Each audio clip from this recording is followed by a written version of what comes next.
Bueno, hoy nos vamos a meter con Durkheim. Con Durkheim. No es adrede la elección de esta imagen. ¿Mm? Durkheim concibe a la sociedad como un orden moral. ¿Mm? Este dibujo que vemos acá ilustrando la portada de la presentación parece el Golden Gate, ¿no? El puente parece que está situado en San Francisco. En todo caso, representa una sociedad avanzada, la imagen, los rascacielos de fondo, el puente, y esa sociedad señalando con el dedo al individuo, ¿no? A un joven que vemos ahí apachuchado frente a tamaña amenaza, ¿no? La sociedad es un orden moral. La sociedad, para Durkheim, va a ser o va a estar dada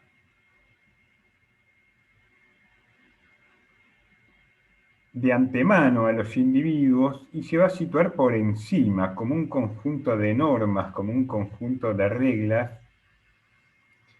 orientadas a facilitar lo que él llama solidaridad.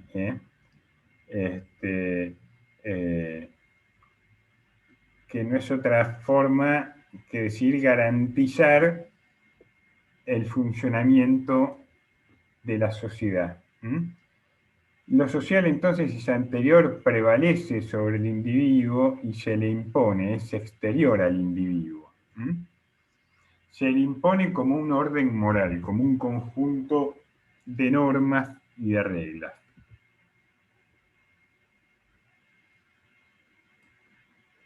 Bien, entonces para Durkheim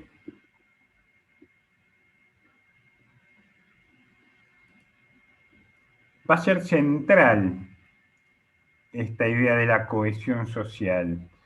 Además de ser un hecho, una constatación para Durkheim acerca del orden social, también es un imperativo moral. El imperativo de la sociedad es mantener su cohesión, mantenerse cohesionada. Vemos que Durkheim en su momento, como bien presentaron las compañeras y los compañeros, estaba preocupado fundamentalmente en el momento en el que atravesaba Francia, el momento post-revolucionario, donde se van alternando simultáneamente imperio, república, monarquía, república de nuevo, república de nuevo, donde Francia termina de construir su identidad como nación, la pregunta, y donde Francia además empieza a transitar el camino de la revolución industrial bajo el modo de producción capitalista, las luchas sociales, la aparición del socialismo, el movimiento obrero. Dice, bueno, lo central es mantener cohesionada a la sociedad. La pregunta que él se formula en las reglas del método sociológico, la pregunta central que va a guiar prácticamente toda su investigación a lo largo de su vida, es cómo es posible que al mismo tiempo que se hace más autónomo, dependa el individuo más estrechamente de la sociedad. ¿Cómo puede ser a la vez más personal y más solidario? ¿Se entiende la pregunta? ¿Cómo es posible que al mismo tiempo que se hace más autónomo dependa el individuo más estrechamente de la sociedad? ¿Cómo puede ser a la vez más personal y más solidario? yo los invito a pensar en sus propias vidas, ¿eh? En general, todos ustedes ya han cumplido los 20 años, y digo ustedes porque yo los cumplí hace muchísimo, en otro siglo cumplí los 20 años. Este, eh, Aunque hay algún veterano en el grupo también que sesga el promedio seguramente. Pero digo, muchos de ustedes están en una etapa de lo que se dice etapa de emancipación, ¿eh? Etapa de emancipación, proceso de emancipación. Alguno de ustedes ya se ha ido de su casa paterna, o están en vías de, o están buscando, o están pensando cómo soltar amarras. Soltar amarras. Eso es una frase que usamos con frecuencia. ¿Eh? Este, eh, Emanciparnos, hacernos más libres. Probablemente muchos de ustedes estén en una relación de pareja, quieren construir un hogar, estén pensando en cómo hacer esto en medio de una sociedad crecientemente excluyente. Este, pero, ¿qué quiero decir con esto? Utilizando la metáfora individual, emancipación quiere decir liberarse de las ataduras familiares, ¿eh? De esa dependencia respecto de la familia, del padre, de la madre, de esos lazos que a veces nos tienen sujetos, nos tienen agarrados. Yo igual tengo amigos de 50 años que nunca han logrado, no sé si por una actitud cómoda, cobarde o qué, esos que son eternos adolescentes, ¿no? Que tienen 50 años y todavía siguen viviendo con los padres. Pero Profe, son casos Hay una excepcionales. compañera esperando, perdón. Ahí les doy entrada, gracias.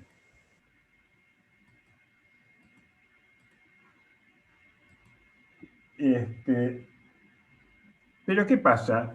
Toda nuestra adolescencia en general, nuestro tránsito por la escuela secundaria, tiene un montón de ritos, de rituales también, ¿no? Que nos hacen,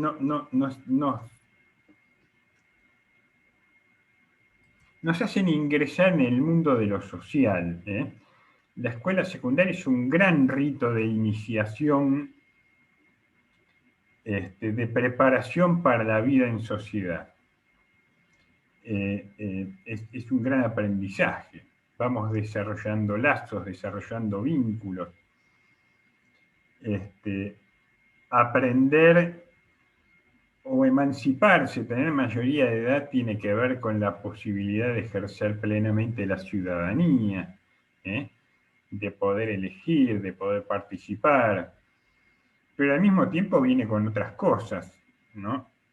Si yo me voy a vivir solo, tengo que ganarme el sustento, tengo que trabajar de algo, tengo que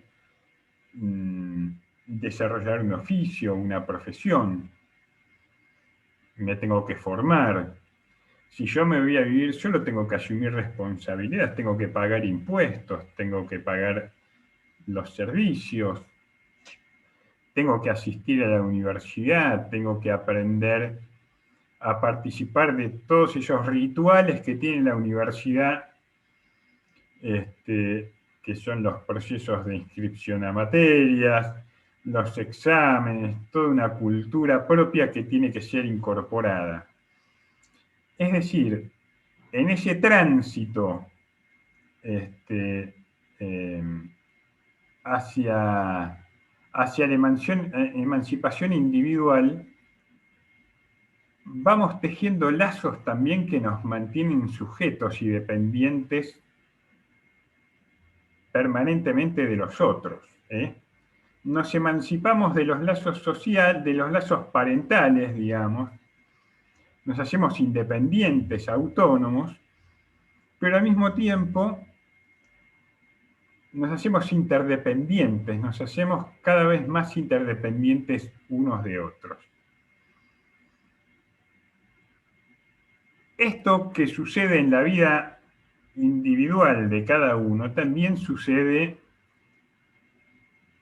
en la vida social. Vemos a lo largo de la historia las sociedades, en la medida en que se ha complejizado lo que Durkheim llama división social, división del trabajo social, se ha pasado de sociedades más elementales, más indiferenciadas, a sociedades más complejas. El punto máximo son las sociedades capitalistas. Los lazos se han ido haciendo más impersonales,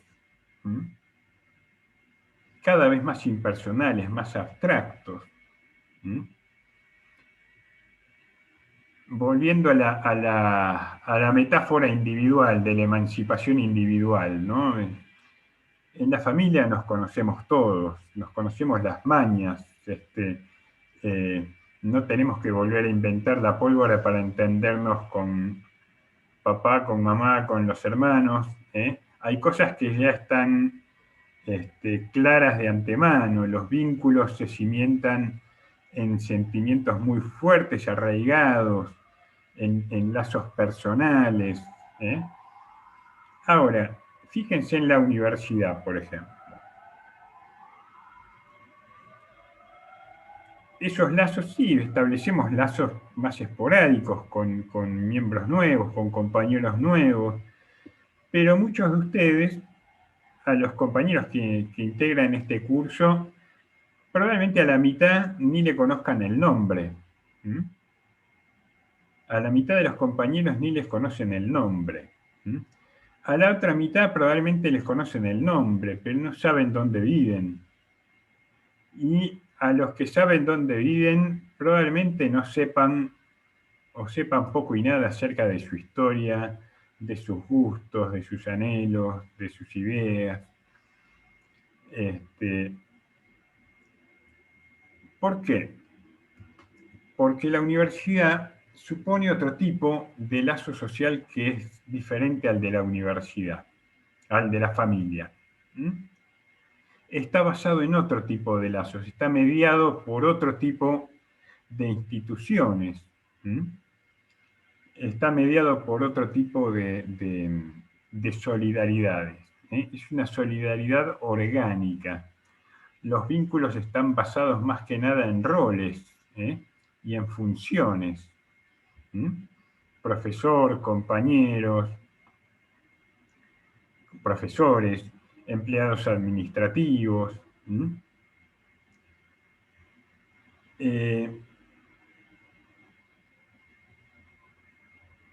Todavía hoy los modos de socialización de los adolescentes en el barrio pasan fundamentalmente por el club, por la barra de la esquina, por juntarse en la plaza a tomar una cerveza y boludear, como decimos frecuentemente.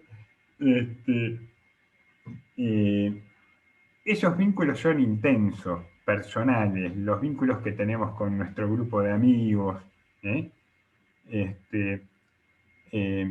suponen una solidaridad mecánica. Todos nos conocemos con todos, hay un vínculo afectivo que nos une, que nos mantiene unidos, que hace que festejemos los cumpleaños de todos, que hace que nos llamemos para ver cómo estamos, que hablemos varias veces al día, por WhatsApp, que nos juntemos a jugar al fútbol, etcétera, etcétera, etcétera. Ahora, yo les voy a preguntar, pónganse a pensar en los procesos necesarios para que nosotros estemos hoy aquí reunidos en algo que llamamos clase virtual.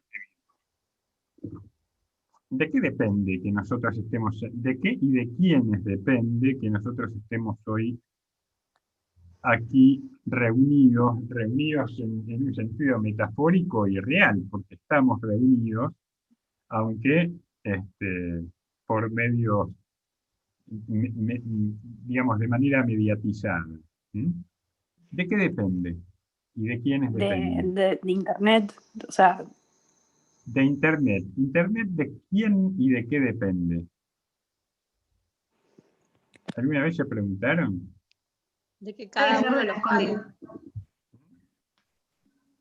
Perdón, puede ser de las condiciones de posibilidad que tengamos cada uno. Suponiendo que todos tenemos las mismas condiciones de posibilidad.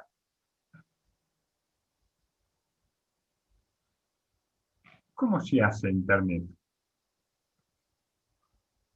Hay una infraestructura de redes, hay una red de fibra óptica, hay em, hay carriers que son los que proveen el servicio, hay quienes manejan el grifo, cierran o estrangulan un poco el tráfico de datos por acá y abren el grifo para el tráfico de datos por allá. Hay personas que toman decisiones. Eh, También, profe, es como que todos los que estamos en la universidad tendremos que haber pasado sí o sí por la escuela primaria, la secundaria, tener la posibilidad, como había dicho, de acceder a la universidad también. Ponele, yo que estoy estudiando terapia ocupacional, si necesitaría en irme gratuita, yo no lo podría estudiar, porque acá La Plata es privada. Bien. Bien, yo estoy pensando en el tema de Internet y en el hecho de que estemos hoy aquí reunidos, depende de un montón de decisiones más concretas, más abstractas, de un montón de personas que desarrollaron las interfaces gráficas para que nosotros podamos comunicarnos, que desarrollaron el software, que desarrollaron las redes, que instalaron las redes, este, que construyeron y fabricaron las computadoras que estamos usando, los que diseñaron y programaron el Zoom. eh, em, y depende también de una institución que se llama Universidad Nacional de Quilmes, que se creó hace 30 años, y de que hace 20 años esa universidad creó un programa de educación virtual que desarrolló ciertas tecnologías, y que esa universidad ofreció un conjunto de carreras que son las que ustedes están encarando, que hay un diploma en ciencias sociales, es decir, un tronco común, porque los que estamos aquí reunidos bajo la forma de curso, no todos estudiamos las mismas carreras, hay quienes están estudiando la carrera de terapia ocupacional, quienes están estudiando la licenciatura en comunicación, la licenciatura en ciencias sociales, comercio internacional, administración, eh, eh, enfermería, en fin, un sinnúmero de carreras. Eso supone que hubo alguien que diseñó diversas currículas y trayectos comunes en la universidad. Fíjense la complejidad que tiene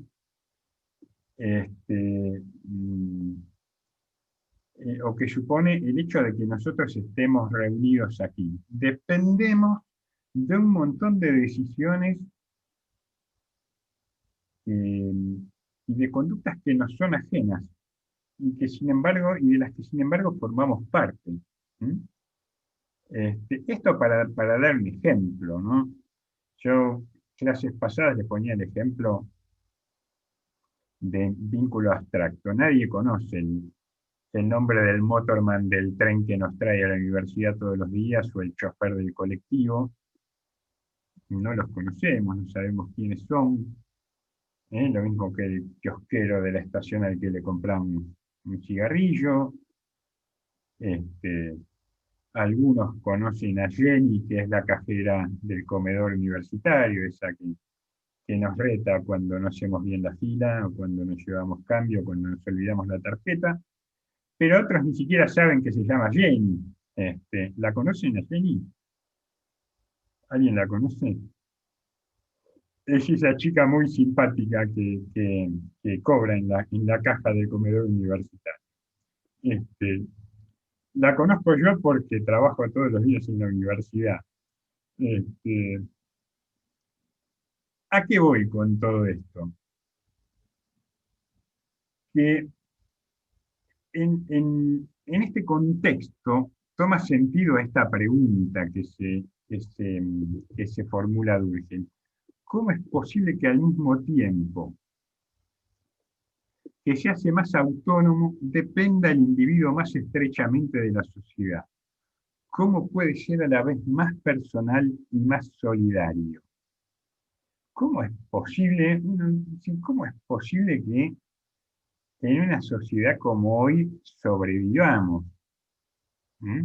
Si para satisfacer nuestras necesidades más elementales dependemos de las cosas que hacen los otros. ¿Mm? La vez pasada hablábamos, hoy prácticamente nadie tiene un gallinero en el fondo de la casa, una huerta.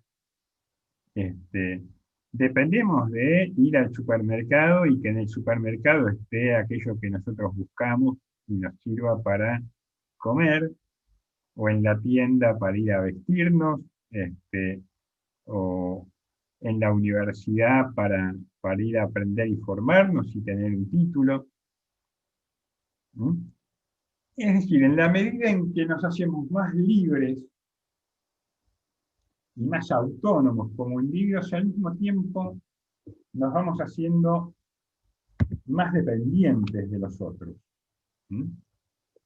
Y más solidarios. Solidarios en el sentido de que participamos o somos parte de algo que nos trasciende como individuos. ¿Mm? Esta idea de cohesión, digamos, ¿no? De aquello que nos tiene amalgamados, unidos, eh, Durkheim lo va a llamar solidaridad social. ¿Mm? Esta solidaridad social está dada por un tipo de conciencia. ¿Mm?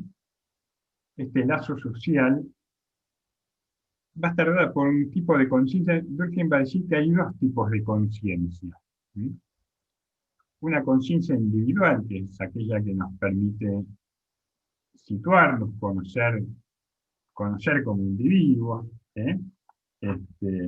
razonar,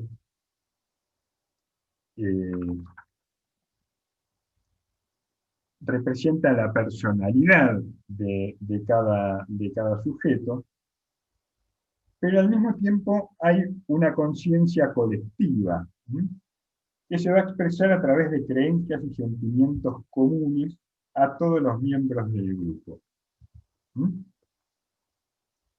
Esta conciencia colectiva también la llama alma colectiva, conciencia o alma colectiva. A esta conciencia colectiva Durkheim le va a atribuir una capacidad significativa para generar solidaridad o cohesión. Para Durkheim, la cohesión social procede entonces de esa alma colectiva, que es la que genera solidaridad. En 10 minutos se va a cortar.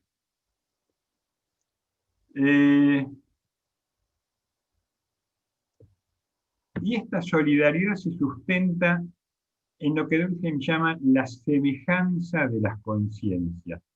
Hay una solidaridad colectiva, una solidaridad mecánica, que se sustenta en la semejanza de las conciencias. Todas las conciencias individuales son semejantes, ¿eh? No iguales, semejantes, ¿eh? Entonces, usando la metáfora de Internet, todas las computadoras pueden decodificar el protocolo TCP/IP. Entonces pueden participar de la misma red. Si una computadora no es capaz de hacer eso, es incapaz de comunicarse con otra. Lo mismo nosotros. Tenemos, en última instancia, los mismos protocolos.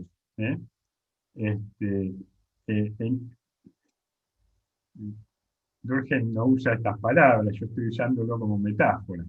Al participar de estos protocolos, Durkheim los llama semejanza de las conciencias, es que es posible generar una conciencia colectiva.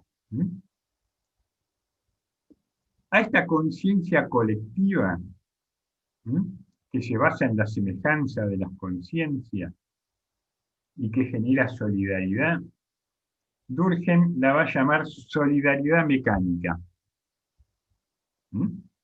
Solidaridad mecánica. ¿Por qué? Porque dice, es semejante a la solidaridad que la física estudia cuando estudia las moléculas que componen un objeto, ¿no? Esas moléculas permanecen unidas, y todas de manera semejante, no hay diferenciación. Todas esas moléculas se someten al movimiento del conjunto. No hay prácticamente diferenciación de las partes.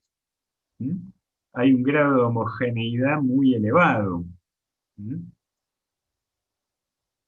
Entonces, la solidaridad mecánica va a decir, predomina en sociedades homogéneas y poco desarrolladas, en las cuales la división del trabajo social es aún incipiente. En las sociedades más avanzadas y complejas, juega todavía un papel, no es que desaparece,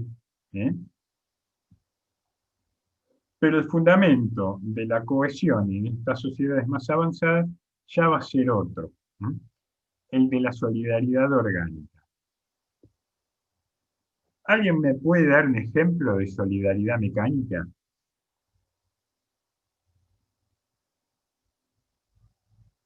¿Qué se les ocurre?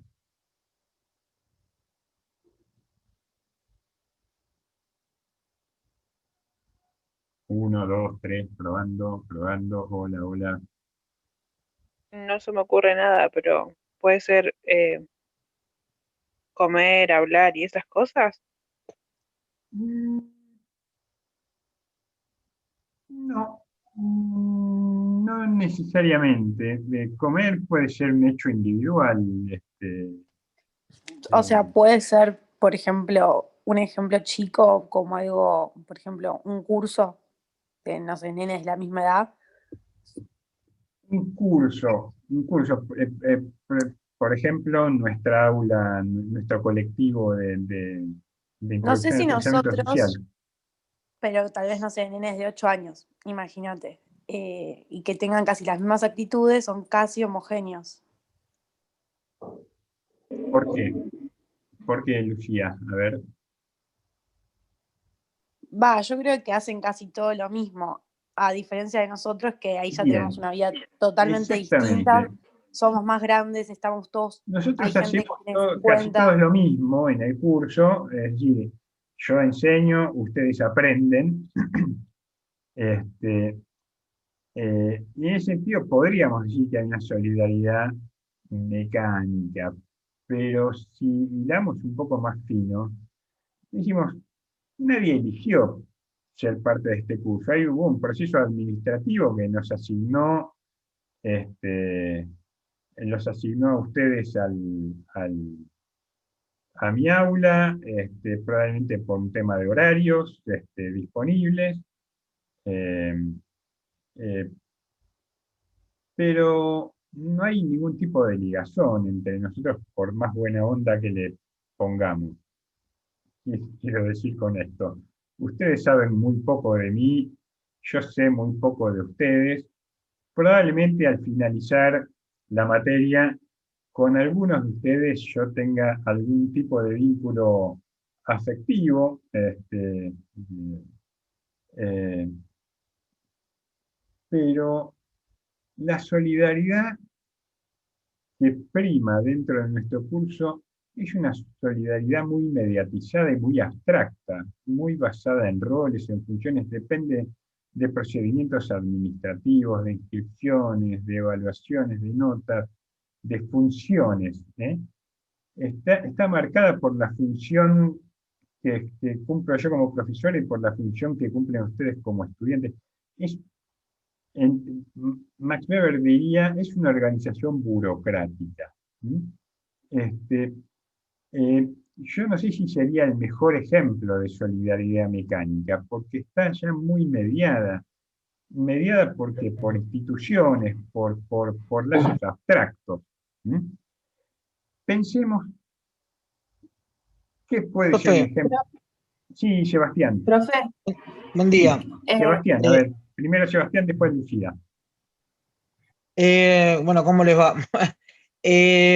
Yo cuando pensaba esto de solidaridad mecánica, no sé, me imaginaba, más que el salón, me imaginaba una comunidad de pueblos originarios, por ejemplo.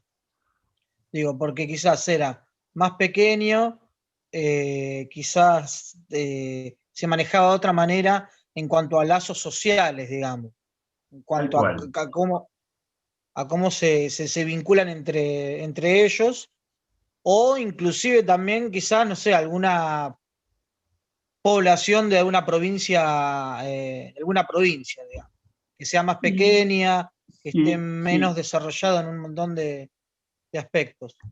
tal cual. La solidaridad mecánica es propia de sociedades pequeñas, poco diferenciadas, este, donde la división del trabajo social no se ha desarrollado demasiado. El paradigma de esto son las sociedades de cazadores y recolectores, ¿no? No hay mucho para, para diferenciarse, todos comparten tareas más o menos similares, ¿eh? En el campo, como muy bien vos decís, y más que menos todos saben hacer lo mismo, ¿no? No hay una división muy compleja del trabajo y las tareas. La semana pasada incluso leí en el diario que surgieron algunas investigaciones que tienden a refutar, este, se descubrieron unas pinturas rupestres, ahora no me acuerdo dónde, si en Croacia, Yugoslavia,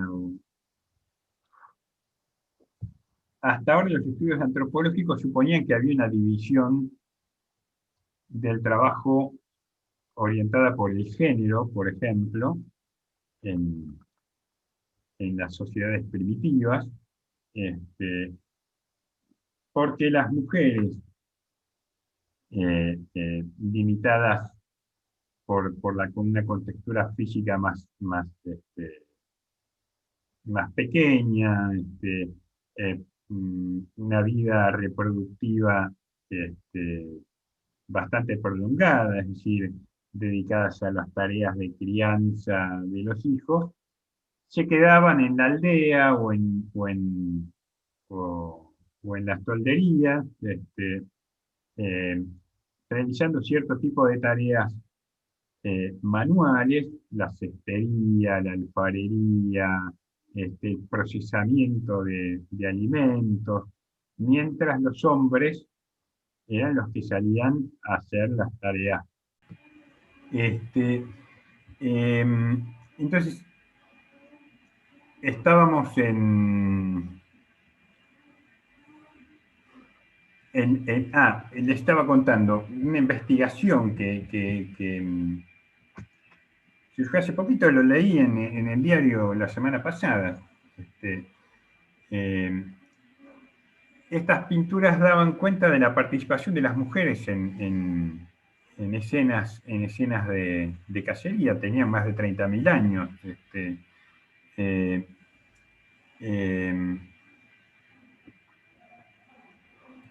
¿Qué quiere decir con esto? Para regocijo de los feminismos, algo que incluso se creía que el patriarcalismo podía sustentarse en alguna división natural del trabajo, incluso empiezan a haber datos que lo contrarrestan, ¿no? Mujeres que participaban en combates de guerra, ¿no? Mujeres guerreras. ¿Mm? ¿Alguien ha visto la serie Vikingos? Sí. Sí. ¿Cómo se llamaba la reina guerrera de los vikingos? La Gerta, ¿no? La Gerta. La Gerta. La Gerta. Bueno, es cierto, en las comunidades nórdicas y vikingas era muy común que las mujeres participaran en las batallas, ¿no? Incluso en esa serie, Vikingos, queda muy claro también la solidaridad mecánica que hay en los grupos, ¿no? Todos hacen todo. Cuando van a la guerra y a la conquista, son grandes hordas que se basan en el saqueo. No hay una división del trabajo muy, muy diferenciada. En esa serie, el único que parece más o menos tener algún conocimiento especializado es el chamán del grupo, y Floki, que es el que construye los barcos, ¿no? Pero son sociedades en las que no hay una gran diferenciación social.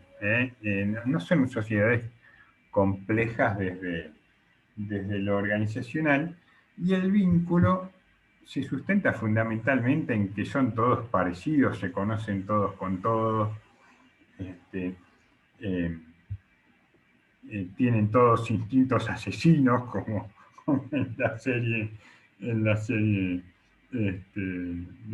los vikingos, y todas las que están de moda, ¿no? Porque aparecen, se ponen de moda series similares. Esta solidaridad entonces se basa se llama solidaridad mecánica. Es una solidaridad indiferenciada basada en vínculos concretos, en gente que se puede tocar una a la otra, ¿no? Que se conocen.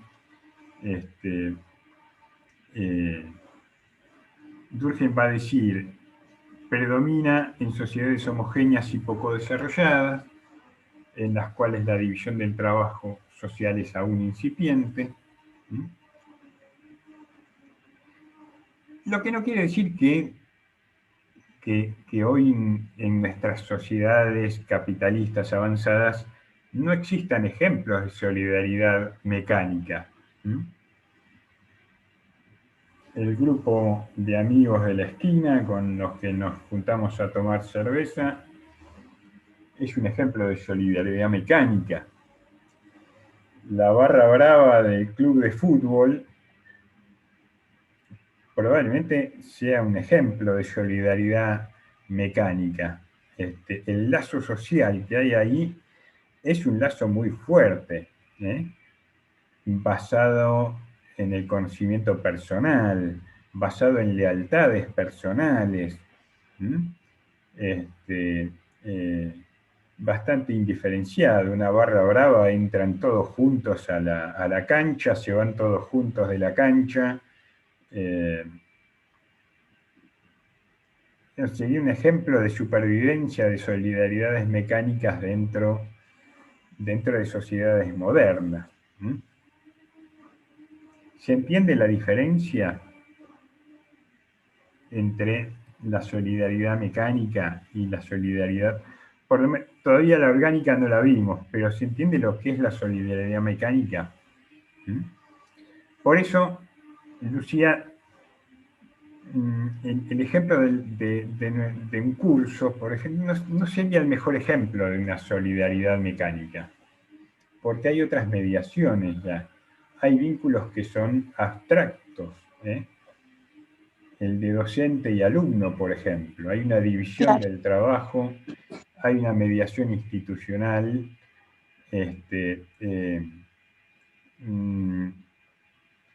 sí, un grupo de amigos, un grupo de amigos, el grupo de compañeros de la secundaria, por ejemplo.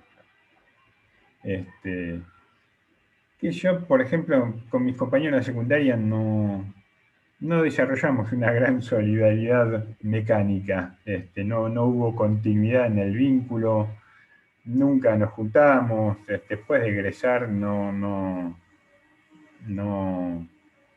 fue un grupo muy cohesionado. Pero sí hay otros casos, y les debe pasar a ustedes, que a lo largo de los años ese vínculo permanece inalterado,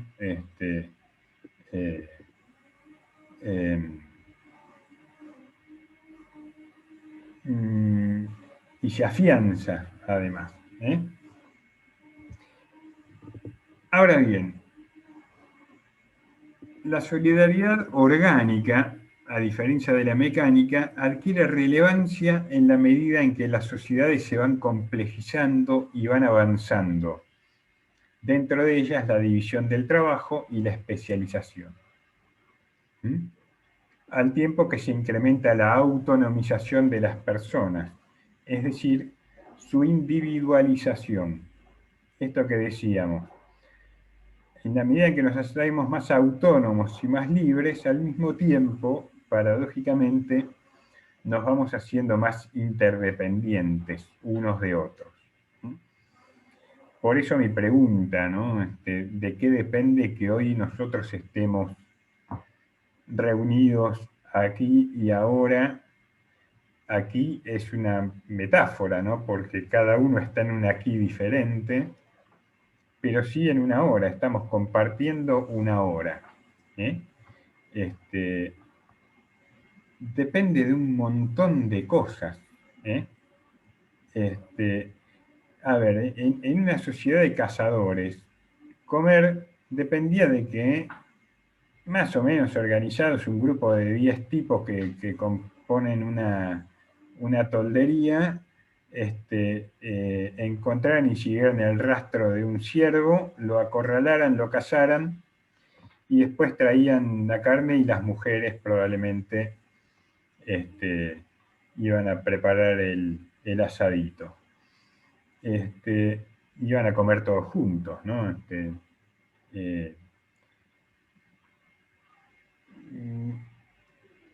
Nuestro vínculo, las condiciones de posibilidad de nuestro vínculo hoy acá son un poquito más complejas. Entiéndase que ese poquito es un sarcasmo, ¿no? Es infinitamente más complejo. Infinitamente más complejo.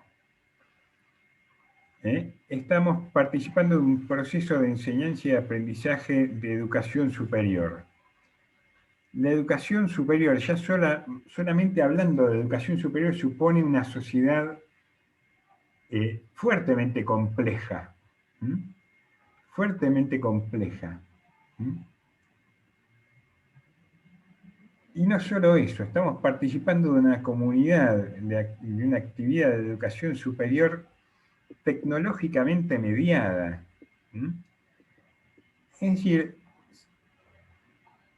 si a alguien se le ocurre cortar el chorro del tráfico de Internet, nosotros no podríamos comunicarnos. Si no se hubiera desarrollado el protocolo TCP/IP tampoco. Si no hubiera habido alguien que desarrolló las interfaces gráficas para los procesadores, todavía nos seguiríamos usando las computadoras mediante tarjetas perforadas. No tendríamos las interfaces gráficas que tenemos hoy y que hacen posible, entre otras cosas, que estemos todos viendo y compartiendo esta diapositiva en la pantalla y que nos estemos viendo. Y esto no hubiera sido posible sin años y años y años de desarrollo de la cibernética, si Turing no hubiera desarrollado hacia mediados de la Segunda Guerra Mundial los sistemas de codificación que supusieron el surgimiento de la informática. Alan Turing, me refiero, un físico matemático británico, que es el que empezó todo esto, ¿no? el que inventó el algoritmo. Muy buena la película de Alan Turing también. ¿La vieron? Bueno, genial la actuación del actor británico que es excelente, que ahora no me acuerdo, el Cumberbatch.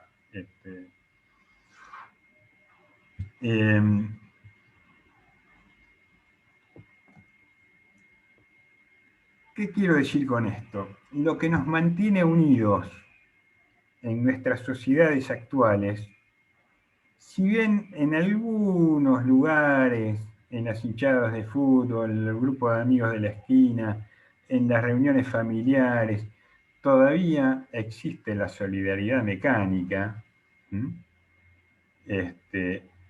o en sociedades más ruralizadas, como decía Sebastián, o en algunos grupos originarios.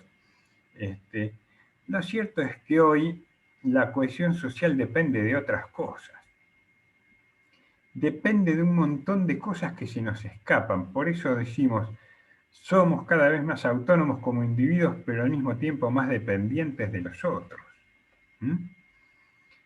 En la ciudad, en las grandes ciudades, si no tenemos acceso a la alimentación, no sobrevivimos 2 días.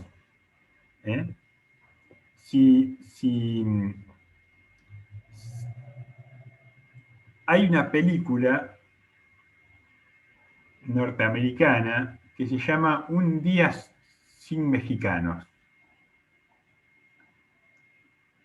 Un día sin mexicanos, les aconsejo verla. ¿Cuál es el eje de esa película? ¿Qué pasaría si un día en una ciudad como Los Ángeles, una enorme entramado urbano, dejaran de existir los mexicanos? Por alguna razón, desaparecieran los mexicanos. La trama de la película se desarrolla en función de eso, ¿no? No hay quienes trabajen en los lavaderos de autos, no hay quienes hagan las tareas de limpieza en las oficinas, no habría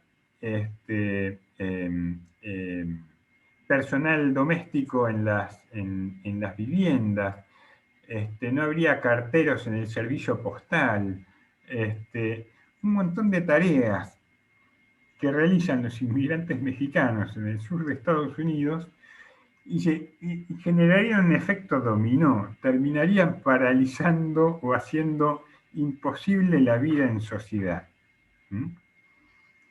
Fíjense qué pasa cuando hay un paro de transporte, fíjense qué pasa cuando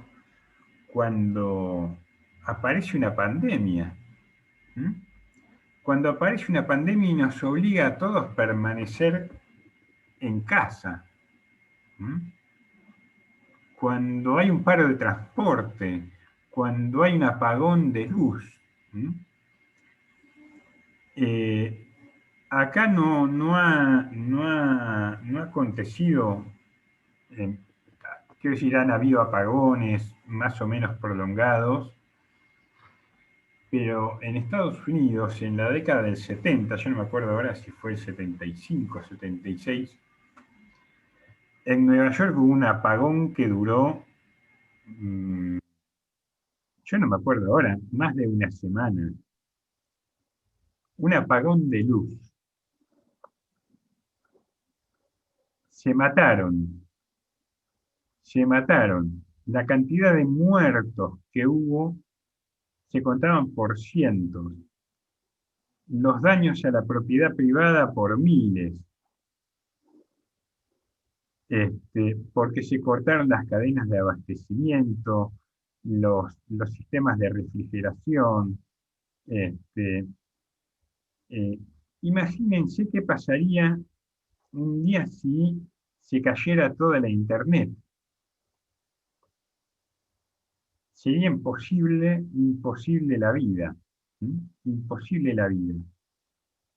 Es decir, lo que hace posible el lazo social en nuestras sociedades es otra cosa y es de otra naturaleza. No tiene que ver con la solidaridad mecánica, no tiene que ver con el conocimiento cara a cara, personal o interpersonal de cada uno. Tiene que ver con vínculos abstractos. ¿Sí? Tiene que ver con una división del trabajo muy compleja. ¿Sí? La solidaridad orgánica entonces adquiere relevancia en la medida en que las sociedades se van complejizando, ¿sí? Y avanza dentro de ellas la división del trabajo y la especialización, al tiempo que se incrementa la autonomización de las personas, es decir, su individualización. Paradójicamente, en la medida en que somos más individuos, nos hacemos más dependientes unos de otros, más interdependientes. La solidaridad mecánica tiende a disminuir en razón directa con el incremento de los márgenes de individualización. Cuanto más nos vamos individualizando, menos preponderancia va a tener la solidaridad mecánica, y viceversa. La solidaridad orgánica va a disminuir en relación directa con la ausencia de individualización. Aunque la vida social es una sola, en las sociedades funcionan ambas solidaridades a la vez. La mecánica y la orgánica. ¿Se entiende hasta acá más o menos?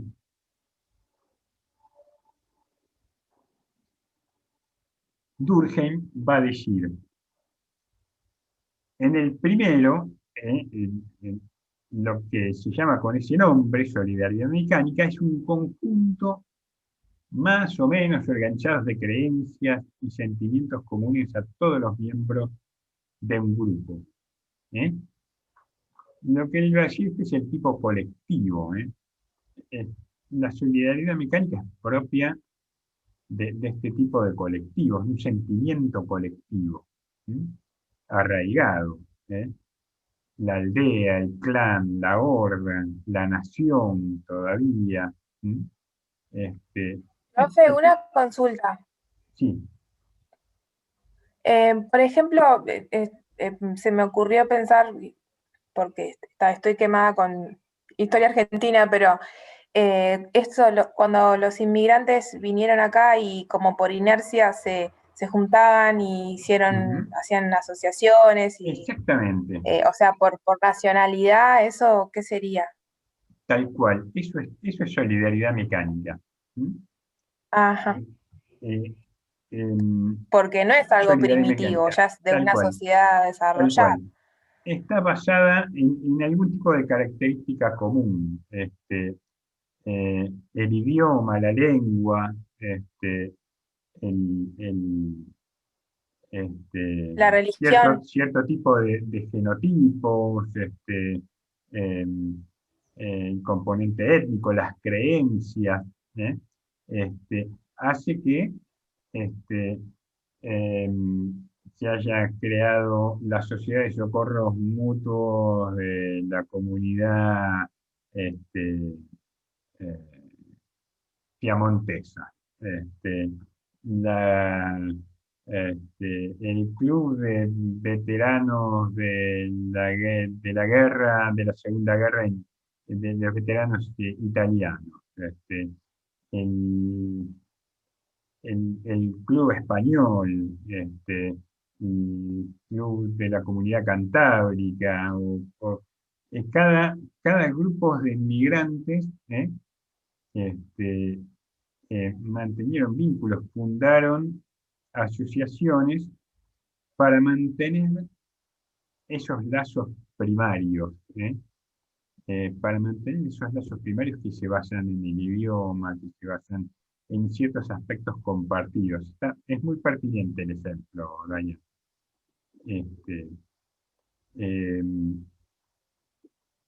Pero por ese mismo hecho también, estos centros, con el pasar del tiempo, también pierden su razón de ser, porque a la corta o a la larga, esas características, lo que vamos a llamar, Durkheim va a llamar tipos sociales, ¿no? Van perdiendo homogeneidad, ¿no? Probablemente nuestros abuelos fundaron o participaron de un club, o de un centro comunitario, de inmigrantes, pero ya nosotros no lo hacemos. Nuestros abuelos mantenían el idioma original. Yo, por ejemplo, mis bisabuelos eran alemanes y daneses, ¿eh? Y por eso me gusta mucho la serie Vikingos. Pero yo no hablo ni alemán ni danés.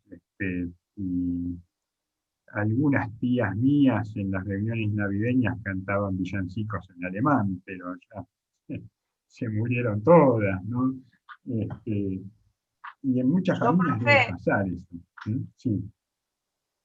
tengo también ascendencia alemana, pertenezco a la colonia 2 de Coronel Suárez, Ah, de mira vos. alemanes.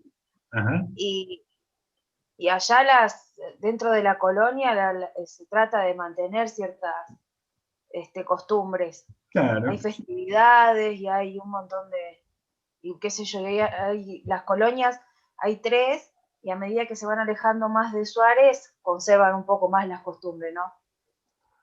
Como por ejemplo el idioma, mis tíos y eso, todavía hablan alemán. Ya mi mamá se acuerda muy poco, nosotros directamente ni lo tocamos, pero bueno, sí, algunas puteadas de algún tío y esas cosas las tenemos en alemán, pero... ¿Qué pasa? Hay comunidades que tienen un fuerte lazo social primario, mecánico, y que permanecen a lo largo del tiempo. Por ejemplo, algunas comunidades de inmigrantes, de alemanes del Volga sobre todo, suelen tener todavía ese vínculo. Lo vemos en las colectividades judías, por ejemplo, ¿no?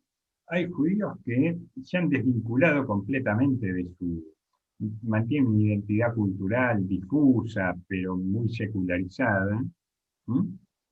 Y hay otros que no, que todavía viven sobre todo los más conservadores, los más ortodoxos, tienden incluso a casarse entre ellos. Hay una serie, yo no la vi, pero me la recomendaron en Netflix, que se llama Poco Ortodoxa, que narra la historia de una chica de una de estas comunidades que rompe con la comunidad, ¿no? Porque esa solidaridad mecánica para ella era una cadena que la tenía atado, ¿no? Es decir, hay poco espacio para la individualidad. ¿Mm? Viven todos en el mismo lugar. En el barrio de Once, por ejemplo, participan todos de las mismas comunidades religiosas, se visten todos de la misma manera, eh, conservan el idioma original, el yiddish, conservan los ritos, son comunidades cerradas en general, ¿sí? Y pasa con un montón de otras colectividades también, la colectividad armenia, por ejemplo, tienen todavía una fuerte identificación cultural, religiosa, es decir, hay una solidaridad mecánica ahí, en esos casos.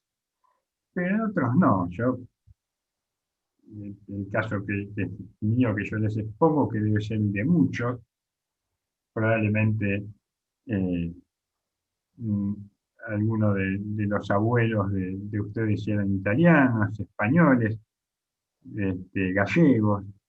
Ninguno de ustedes seguramente debe hablar gallego, por ahí en algún caso excepcional, pero, o catalán, o alguno de los dialectos italianos que hablaban nuestros mayores.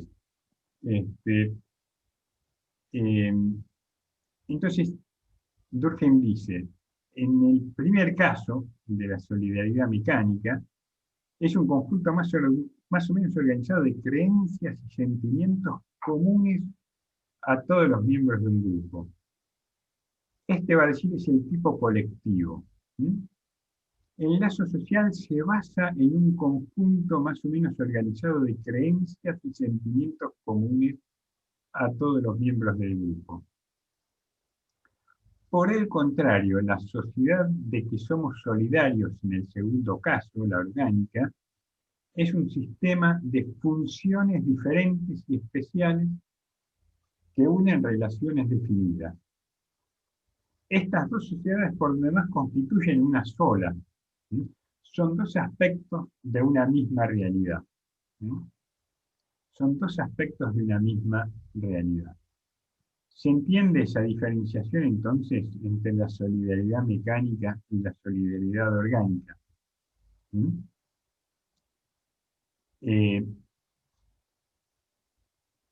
es que es o una o la otra. Dentro de las sociedades avanzadas hay ejemplos de solidaridad mecánica, pero lo que organiza el lazo social ya no es la solidaridad mecánica, es la solidaridad orgánica.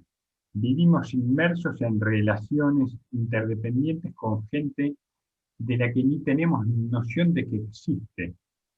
Son roles, son funciones, roles y funciones.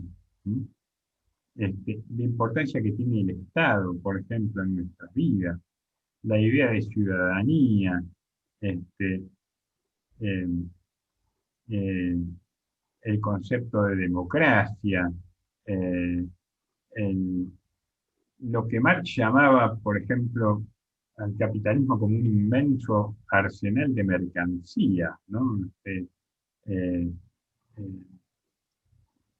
Supone sociedades en las que la división del trabajo ha llegado a un extremo y a un desarrollo extremo. A un desarrollo extremo. Profe, una pregunta. Sí, pregunte. La solidaridad, esta cuestión de que las dos solidaridades, digamos, conviven en una misma sociedad, sería una cuestión como que de grupos pequeños, o sea, de solidaridad más mecánica, ¿no? Que uno lo hace como más automatizado, digamos, entre comillas, esta cuestión de la solidaridad, se avanzaría en la misma sociedad a que la parte orgánica sería esa solidaridad, pero institucionalizada, entre comillas, digamos. Sería como un avance en esto de, no sé, lo de la ciudadanía, la idea de de un Estado que está presente, por ejemplo. ¿Vendría por ahí? Exactamente.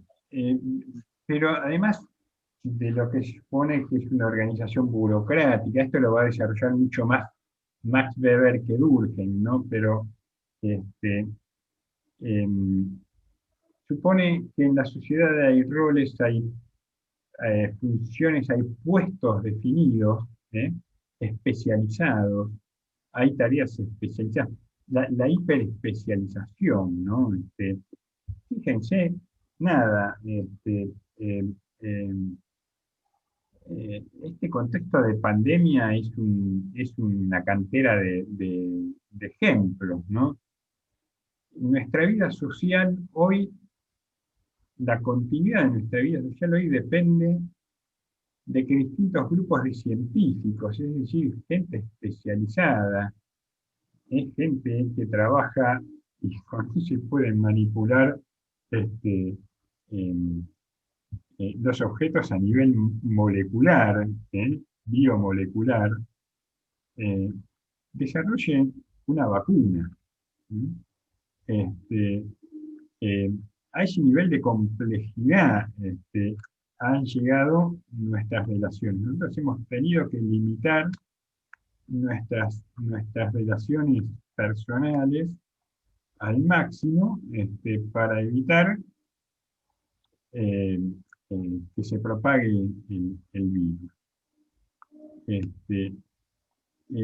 Pero sin embargo, al mismo tiempo hemos tomado conciencia de lo interdependientes que somos unos de otros, ¿no? Porque si dejamos de ir al trabajo, dejamos de producir. Si se deja de producir, deja de haber circulación. Si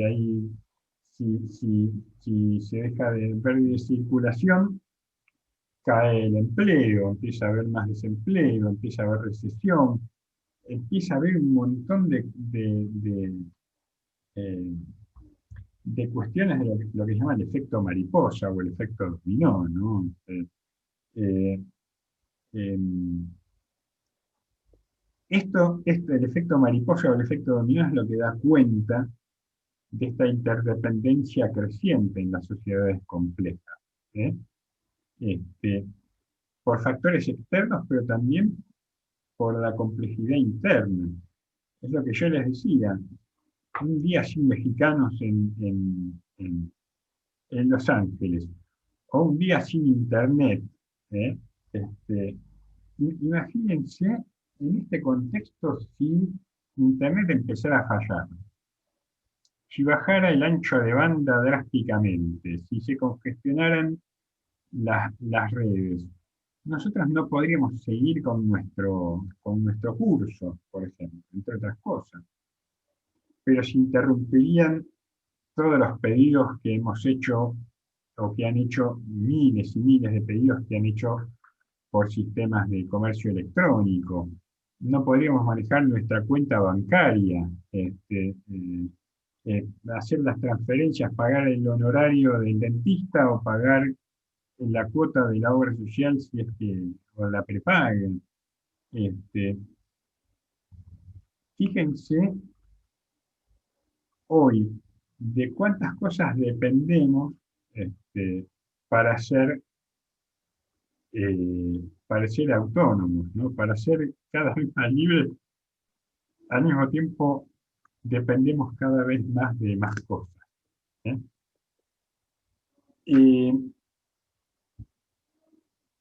Entonces, esto es la solidaridad orgánica.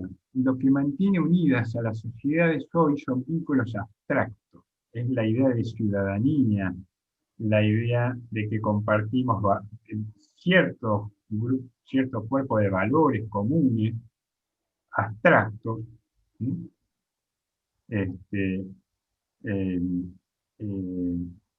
Participamos de un mismo cuerpo político,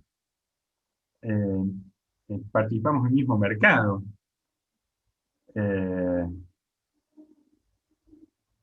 Y esas cosas no están basadas en solidaridades mecánicas, están basadas en roles, en funciones abstractos, que no tienen cara, no tienen nombre y apellido.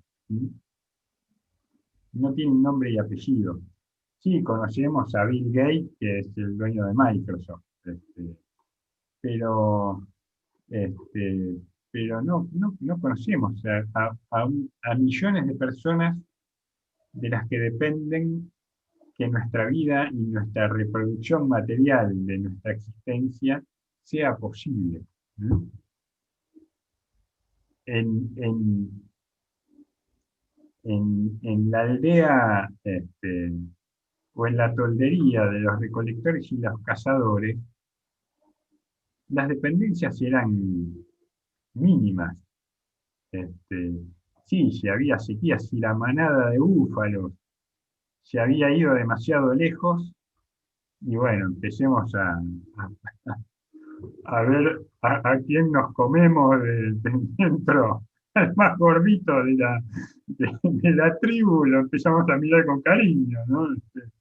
Eh, mm, pero, pero, pero no son dependencias muy complejas, digamos, ¿no? No hay, este, eh, en cambio, hay en sociedades complejas al mismo tiempo, nos damos cuenta de lo frágiles que somos como individuos, ¿no?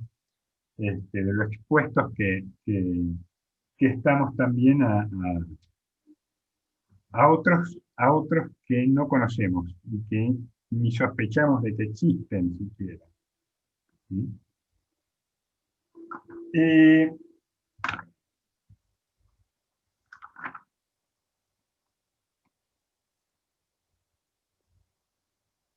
Si las sociedades se organizan como un orden moral, si eso que mantiene unidos a nuestras sociedades modernas, capitalistas, avanzadas,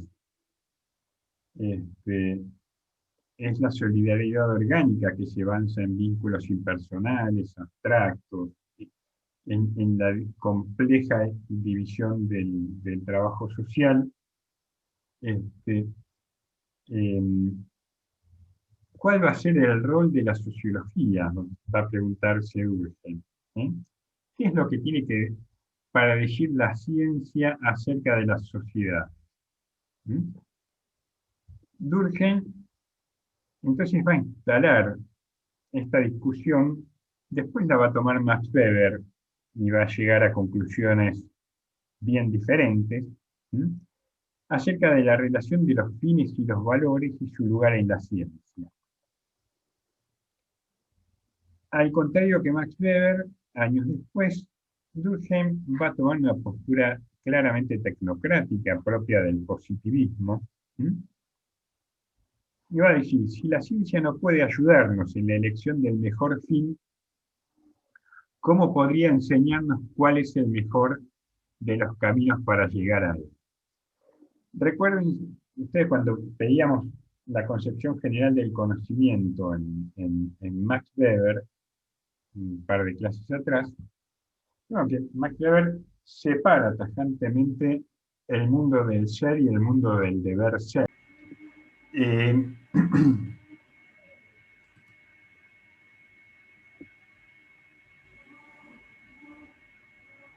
Entonces, decíamos, si Max Weber va a ser una división tajante entre la ciencia y la política, va a distinguir el orden del ser y el del deber ser como ámbitos de naturaleza diferente,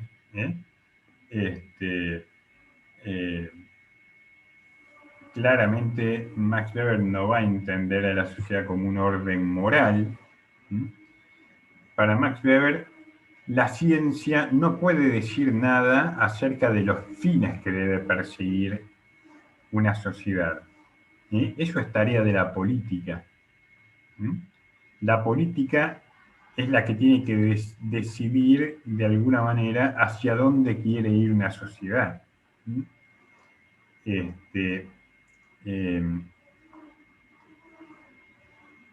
Como buen positivista, Durkheim va a decir no.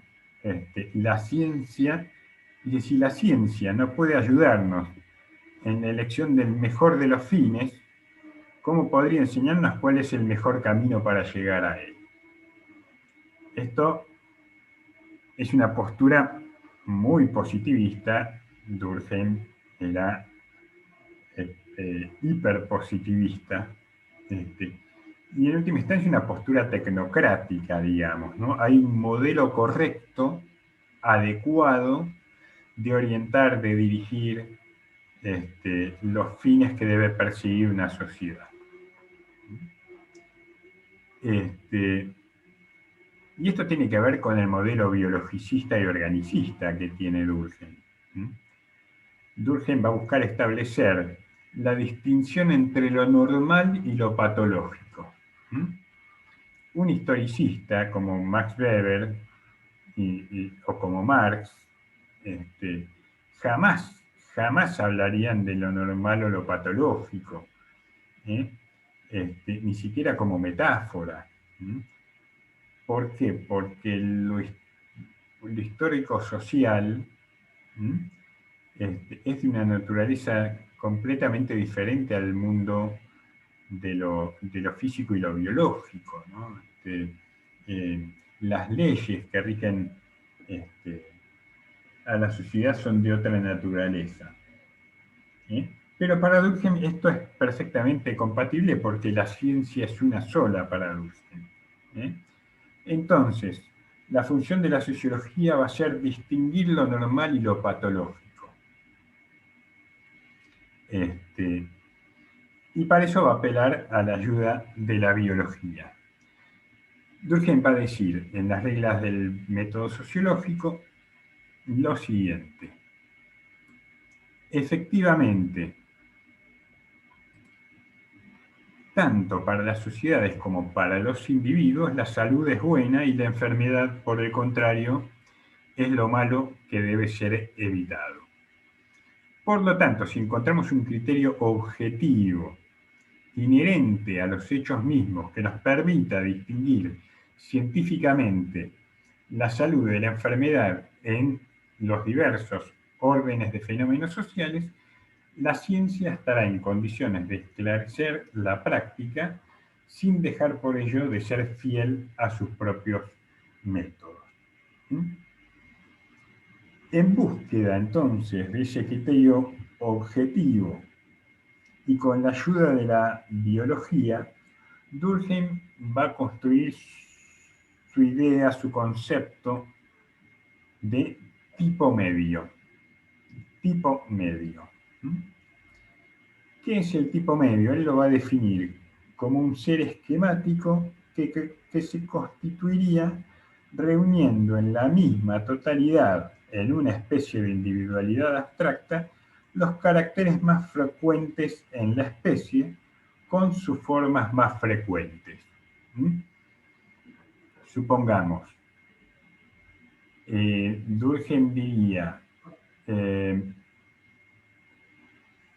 el liderazgo, vieron que estos días Evo Morales, bueno, en Bolivia ganó por afano en las elecciones el partido de Evo Morales, el MAS.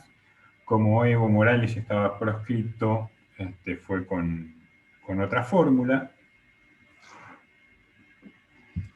Arce y Choquehuanca.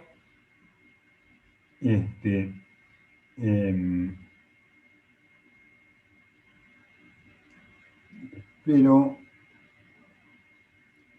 ganó el MAS por abrumadora mayoría, y Evo Morales regresó a Bolivia, porque hasta hace un par de semanas, hasta que no se ganaron las elecciones, a Evo le habían iniciado causas penales y tenía orden de captura por los delitos de sedición y no me acuerdo qué otro delito. Un gobierno de facto y sedicioso que asume el poder mediante el delito de sedición acusa de sedicioso al presidente que desplazan, ¿no? Es bastante ridículo. Ahora, el regreso de Evo Morales a Bolivia fue apoteótico. Hizo una caravana desde la frontera con Argentina, desde la ciudad de Villazón, hasta el lugar donde tuvo que refugiarse para no ser asesinado, y poder huir desde un aeropuerto con un avión que le envió el gobierno de México a instancia de Alberto Fernández, nuestro presidente, que todavía no había asumido como presidente. Recuerden claramente, Mauricio Macri apoyó el golpe, fue el primer gobierno que reconoció el gobierno surgido del golpe, y no movió un dedo para salvaguardar la seguridad de Evo Morales. De modo que a instancias de Alberto Fernández, que todavía no había asumido la presidencia y no podía tener asilo político en la Argentina, el gobierno de México le dio ese asilo hasta que asume Alberto Fernández y le da asilo en Argentina. ¿A qué voy con esto? Evo juntó cientos de miles de personas en la misma ciudad, en el mismo pueblito donde se había refugiado y desde el que había partido de Bolivia hace exactamente un año.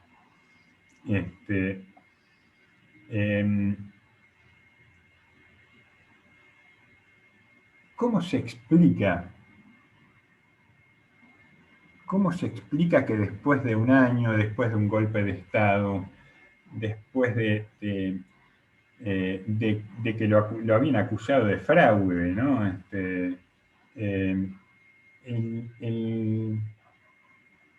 El gobierno del MAS y la figura carismática de Evo Morales tenga la vigencia que tiene? ¿En qué lo explican ustedes o en qué se lo explicarían? ¿Tienen alguna hipótesis? Tratemos de usar... En la solidaridad mecánica. Bien, hay una solidaridad claramente mecánica que tiene que ver con una identidad. Más del 70% de la población boliviana es indígena.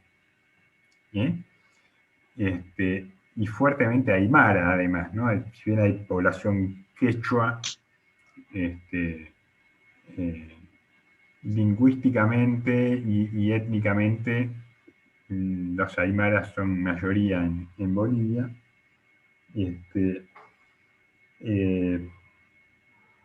Tiene que ver con una cuestión de identidad. Durante siglos, el poder blanco, criollo, español,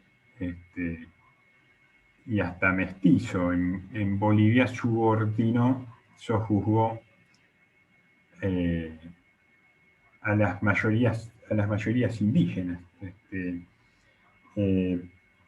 Lo que produjo el gobierno de Evo fue generar una fuerte cohesión en la población, sobre todo en la población indígena, en torno a ese componente étnico-lingüístico, en torno a ese conjunto de creencias y valores, la Pachamama, la Huipala. La Huipala hace referencia, en Bolivia está la bandera del Estado Nacional boliviano moderno, y está la bandera, es la Huipala, es la bandera del Tahuantinsuyo, es la bandera de los pueblos originarios.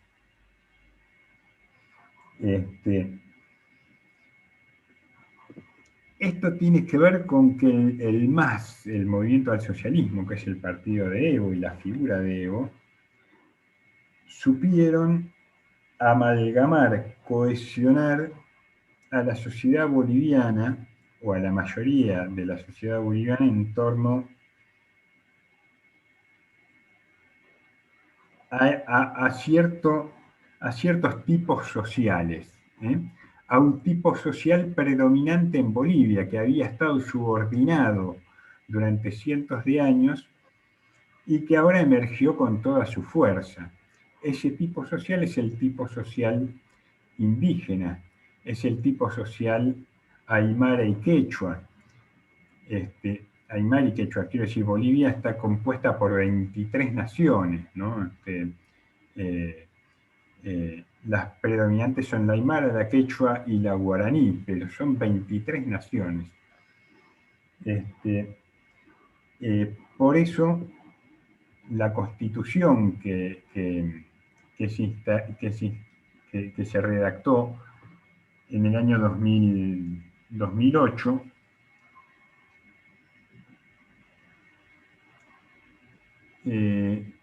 autodenomina al Estado boliviano como Estado plurinacional. Es un mismo Estado compuesto por 23 naciones. 23 identidades étnico-lingüísticas.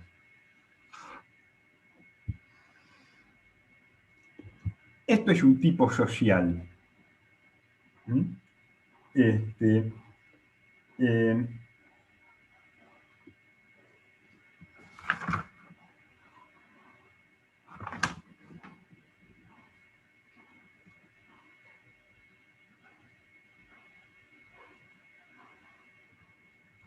Un tipo social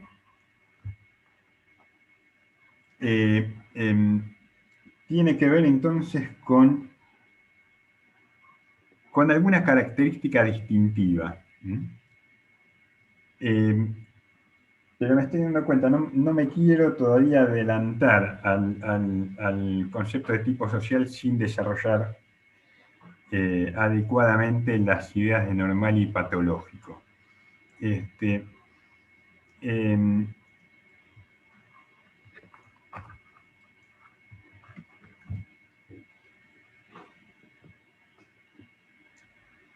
Durkheim va a decir, en su concepción positivista, es función de la sociología elegir el norte, someter a crítica los fines que se propone una sociedad,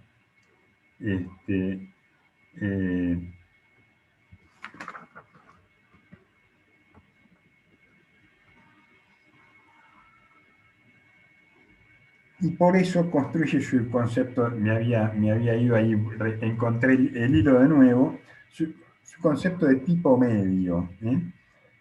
Él define como tipo medio ese ser esquemático que se constituiría reuniendo en la misma totalidad, en una especie de individualidad abstracta, los caracteres más frecuentes en la especie, con sus formas más frecuentes. Y en el caso de la Bolivia contemporánea, el tipo medio indígena es el predominante. Y eso es lo que no entienden algunos sectores de la derecha golpista y criolla en Bolivia, ¿no? Que ese tipo medio boliviano que antes estaba subordinado, ahora es la parte central del funcionamiento del Estado boliviano, de un Estado plurinacional. La derecha criolla, la derecha cruceña, cruceña por Santa Cruz de la Sierra, que es donde se concentran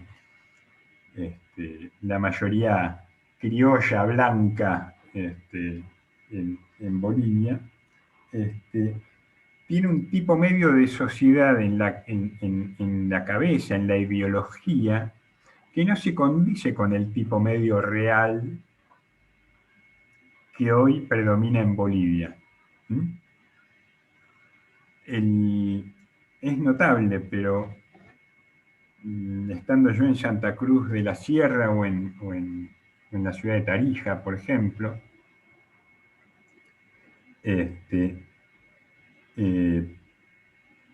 la población mestiza se asume como población blanca, criolla, y denostan permanentemente a los indígenas, sobre todo de las zonas altas del altiplano, los tratan de sucios, de incultos, de ignorantes,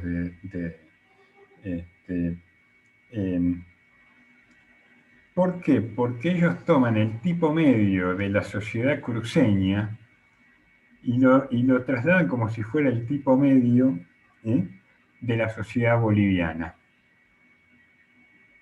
Católicos o cristianos, para ellos el culto a la tierra, a la madre tierra, a la Pachamama, las creencias ancestrales son supersticiones. Ellos imponen su tipo medio. Por eso cuando hicieron el golpe, lo primero que hicieron fue sacar la huipala y poner la Biblia. Eso iba a decir, entrar con la Biblia, digo, más Poner la simbólico Biblia, que eso. ¿no? ¿No? Poner la Biblia. Entonces, este tipo medio es un ser esquemático que construiría, quiero decir, el tipo medio puede ser una identidad étnica, puede ser una identidad nacional, el tipo medio puede ser un mito fundacional. Por ejemplo, el mito del Mayflower para la independencia norteamericana. El Mayflower era el nombre de un barco cargado de té. El té se producía en las colonias británicas. Que decidieron rebelarse contra la empresa británica que era propiedad de la corona, y a partir de eso se gestó todo el movimiento independentista, pum, pum, pum, pum. Cada sociedad tiene sus mitos fundacionales, ¿no? Rómulo y Remo para la sociedad romana, el mito de Mamá Oclo y ¿cómo se llama? La pareja esta que emerge del lago Titicaca para los incas, que no me acuerdo el nombre del Manco Cápac.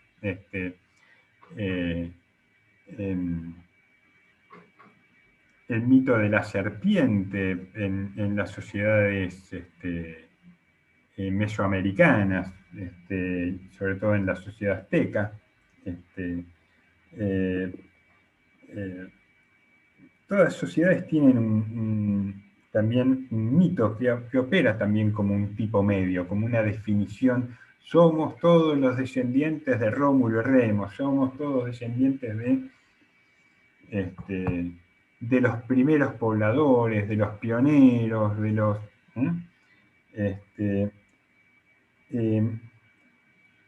una especie de individualidad abstracta. Los caracteres más frecuentes de una especie son los que van a dar cuenta de este tipo medio.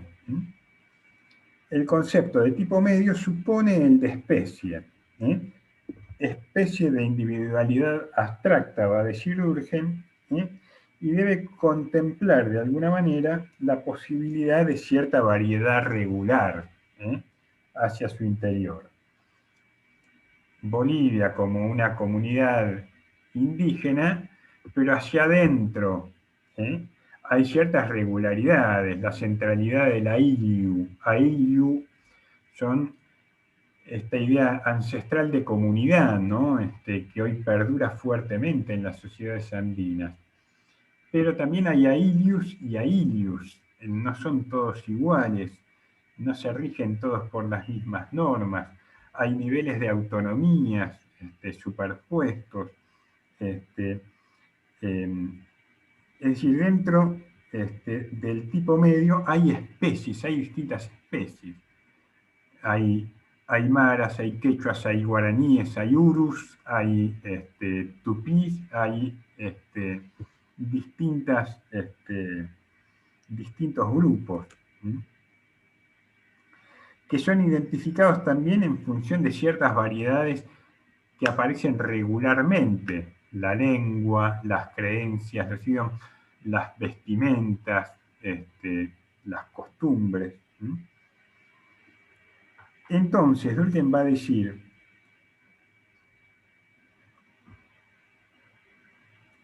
un hecho social solo puede llamarse normal para una especie social determinada en relación con una fase igualmente determinada de su desarrollo. Un hecho social solo puede llamarse normal para una especie social determinada en relación con una fase igualmente determinada de su desarrollo. A ver, él va a decir, en la sociedad medieval era normal quemar a las brujas en la pira en el medio de la plaza. Ahora, si viéramos que ocurre esto en sociedades capitalistas modernas, sería una aberración, sería algo patológico. Sería algo patológico. Por eso, en las sociedades occidentales deploramos, por ejemplo, lo que hacen los talibanes, ¿no? Los talibanes hoy por hoy lapidan a una mujer adúltera, por ejemplo, ¿no? La mujer que es adúltera y repudiada por el marido es lapidada en la plaza pública. O en ciertas sociedades fundamentalistas donde a las mujeres se les secciona, se les amputa el clítoris, ¿no? Quiero decir, dentro de esas sociedades es una práctica normal, pero para sociedades capitalistas avanzadas y democráticas eso es una aberración, es algo patológico. Es decir, lo que va a decir Durkheim es, esto depende del tipo medio. Hay sociedades en las que algo es normal, pero cuando evolucionan esas sociedades, cuando esas sociedades se complejizan, se torna eso que es normal, se torna en patológico. Nuestros tatarabuelos consideraban normal quemar a las brujas en la plaza. Hoy, no solo eso, pensamos que las brujas no existen.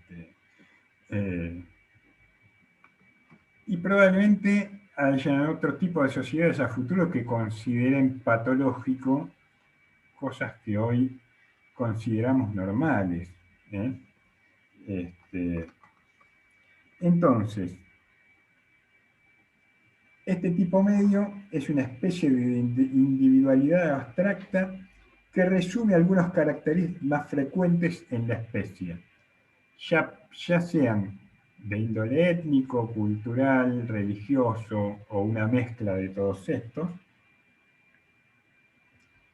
Son formas más frecuentes, las formas que aparecen con más frecuencia, pero que al mismo tiempo, como aparecen regularmente, tienen la posibilidad de tener cierta variabilidad regular.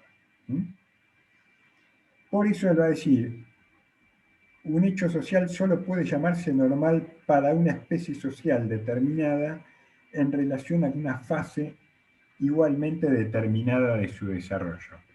Lo normal en un contexto puede ser patológico en otro y viceversa. Es decir, no puede establecerse de manera general y abstracta si un hecho es normal o patológico. Hay que situarlo en el contexto de la totalidad de los elementos que cada tipo social contiene en cada fase o etapa. Y en este marco decidir si se ajusta o no al tipo social correspondiente. Pero, en última instancia, Durkheim dice, no deja para cada sociedad, en cada contexto determinado, no dejan de haber conductas sociales normales y conductas sociales patológicas. El rol del sociólogo, así como el médico, a ver, vuelvo al caso boliviano. Quienes han ido al altiplano, arriba de los 4.000 metros de altura, habrán visto que se apunan. Hay algo que en quichua llaman sorochi, dolor de cabeza, te cuesta respirar, te quedás sin oxígeno, te agitas, caminás una cuadra y parece que hubieras caminado 1 kilómetro. tenés náuseas.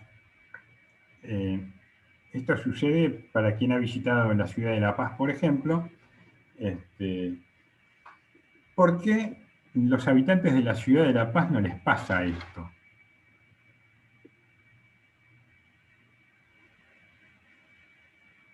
Porque tiene una adaptación biológica, es decir, ha habido alguna mutación genética a lo largo del tiempo, por lo cual, generación tras generación, ciertos órganos, sobre todo los pulmones y el corazón, aumentaron de tamaño para adaptarse a la escasez de oxígeno. El corazón es más grande y más fuerte, bombea más cantidad de sangre, y los pulmones se dilataron para poder tener mayor capacidad de incorporar oxígeno. De modo que uno podría considerar que el sistema respiratorio y circulatorio de un boliviano tomado en abstracto es anormal. Y sin embargo, en el contexto de las ciudades, de las ciudades de altura, digamos, esto es perfectamente normal, como lo suele ser en ciudades, por ejemplo, o poblaciones que se encuentran en el Tíbet, en la meseta del Tíbet, ¿no? Y esto funciona para la biología, funciona para la sociedad. Él va a llamar normales a los fenómenos que se encuadran dentro del tipo medio y patológicos a los restantes. En el altiplano, el tipo medio, es normal tener los pulmones de un tamaño más grande y el corazón de un tamaño más grande. Es normal por las condiciones imperantes. Ahora, eso en alguien que no ha vivido en el altiplano y tiene el corazón más grande y los pulmones más grandes, alguien que vive en Buenos Aires, es algo patológico. Incluso puede tener ciertos riesgos de la salud. Entonces, así como para la biología, el tipo medio es lo que define lo normal de lo patológico, eso tiene que buscarse, digamos, como hecho social en función de las características propias de cada sociedad y de cada momento dado. El procedimiento de buscar esos rasgos exteriores, ya sea generales o ya sea excepcionales, no está exento de error. Puede suceder, por ejemplo, que algo tomado por general sea apenas una supervivencia inercial de algún rasgo que fue significativo en el pasado, es decir, en otra fase, pero que en la actualidad ya no lo sea.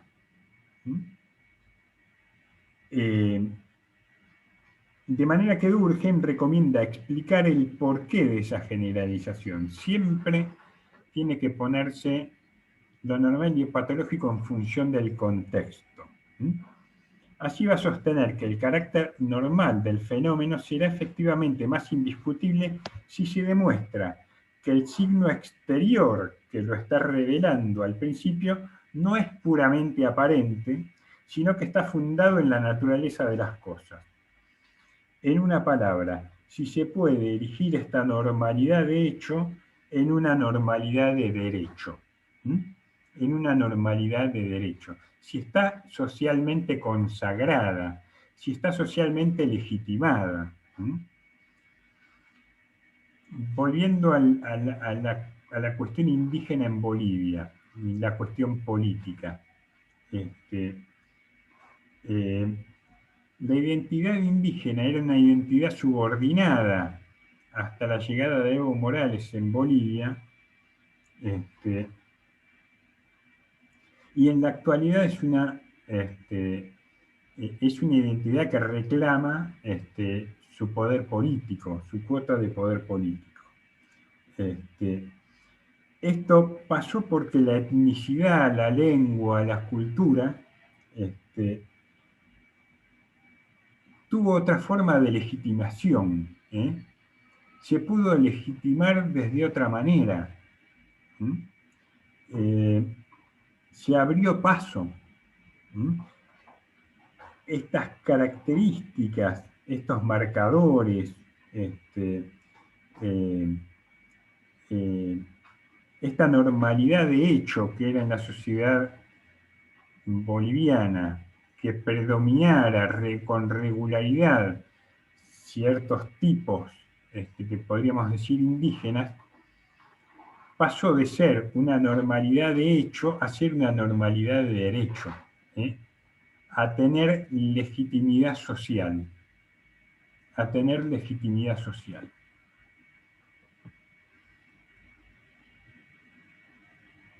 Es decir,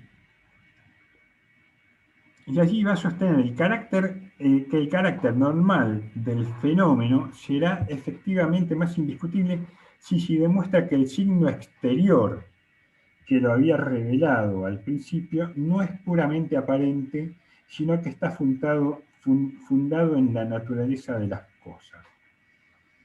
En una palabra, si se puede erigir esta normalidad de hecho en una normalidad de derecho. Lo mismo pasa cuando yo ponía el ejemplo de que yo no hablo alemán, que mis bisabuelos eran alemanes y yo no hablo alemán, ¿no?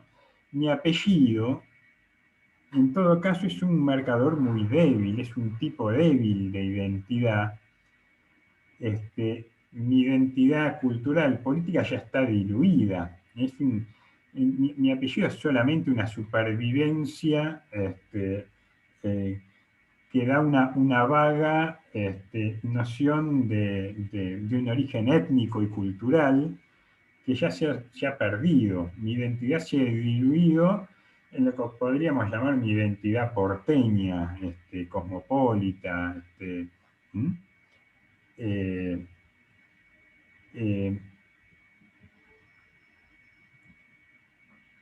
Si se puede erigir esta normalidad en una normalidad de derecho. No, yo no hablo alemán, no me siento alemán, no me emociono cuando escucho hablarme alemán, ni tengo particular inclinación a leer a Goethe. No.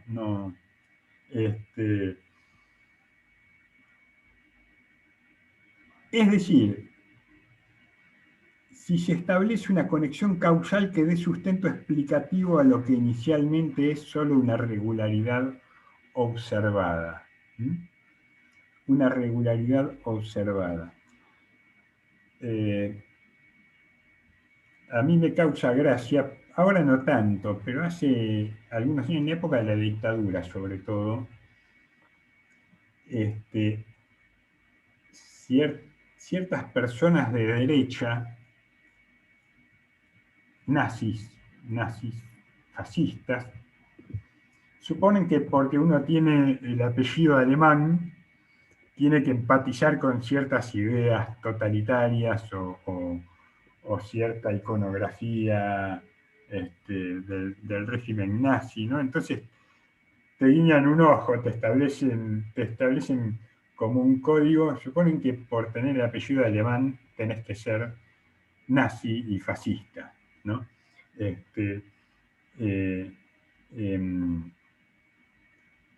Y eso es una generalización a partir de un particular que no existe ya como tipo social, ¿no?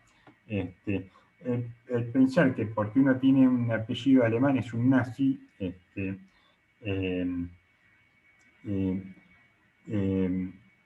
en todo caso sería una conducta patológica, ¿no?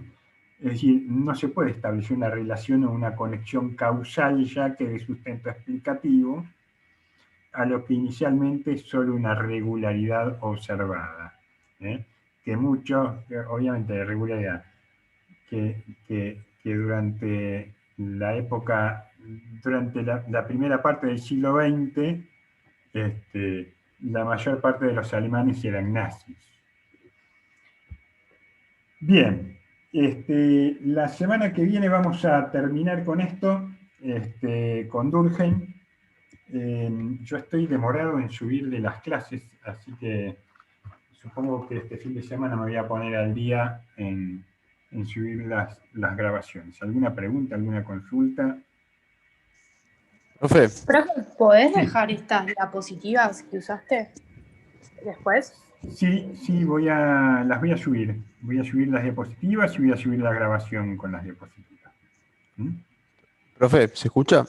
Sí, Sebastián. No, Axel. Sí. ¿Hay alguna novedad de las notas? Sí. La novedad es que no hay novedades. Ok.